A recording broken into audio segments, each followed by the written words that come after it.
राज्य सरकार खाद्य जोगाण खाउटी कल्याण विज्ञान प्रजुक्ति विभाग मंत्री श्रीजुक्त कृष्णचंद्र पात्र मुख्य अतिथि भाव में जोगदे गंदिया ब्लॉक काबेरा ग्राम पंचायत चिरुले ग्रामर नवनिर्मित दुईटी प्रकल्पर उद्घाटन करने सहित स्थानीय समिति सभ्य शत्रुघ्न राउत अध्यक्षतार अनुष्ठित एक जनशुणाणी शिविर में जोगदान कर उपस्थित जनसाधारण सहित विभिन्न समस्यागुड़िकर आगामी दिन में तुरंत समाधान करने प्रतिश्रुति देवा सहित सीधा सड़क वार्तालाप करथिले। मान्यवर मंत्री प्रथमे नूतन पाला मंडप एवं सुदर्शन सरकारी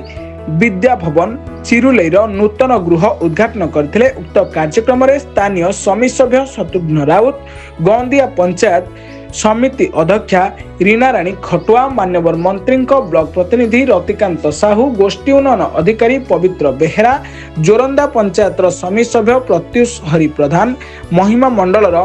सभापति प्रताप नाथ समेत शताधिक जनसाधारण उपस्थित थे।